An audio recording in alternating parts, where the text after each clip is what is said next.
ঝুড়িতে অনেক ঝিঙে দেখে ভাবলাম আজকেও একটা ঝিঙের তরকারি করি সম্পূর্ণ নিরামিষ। তাই জন্য প্রথমে ঝিঙে নিয়ে ঝিঙের দুপাশটা বাদ দিয়ে সম্পূর্ণ পিল করে নিচ্ছি।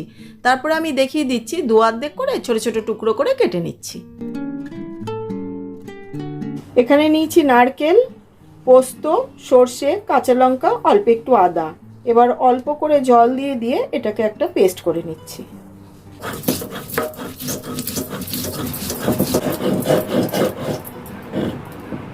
মশলাটা বাটা হয়ে গেছে, বাটির মধ্যে তুলে নিচ্ছি।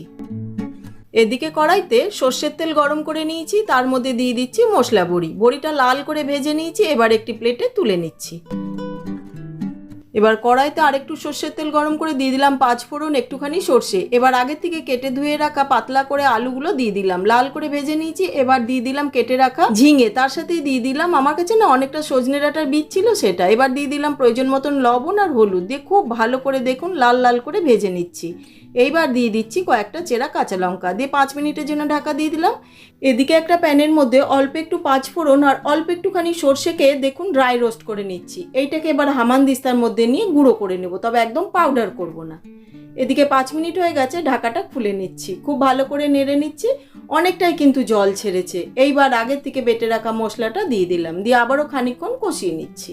এবার আগের থেকে ভেজে রাখা বড়িগুলিকে হাত দিয়ে দেখুন একটু বড় বড় টুকরো রেখে ভেঙে নিলাম, নিয়ে তরকারির সাথে খুব ভালো করে মিশিয়ে নিয়ে দিয়ে দিচ্ছি অল্প একটু চিনি, দিয়ে দিচ্ছি 1 চামচ মতন ঘি, আর আগে থেকে ভেজে গুঁড়ো করে রাখা মশলাটা দিয়ে না 2-3 মিনিট খুব ভালো করে জাল দিয়ে নিলাম। ব্যাস রেডি। এবার একটি প্লেটে সার্ভ করে দিচ্ছি। ঝিঙের অনেক রেসিপি আমি আপনাদের সাথে শেয়ার করছি, আপনারা খেয়ে বলবেন কোনটা বেশি ভালো লেগেছে আপনাদের।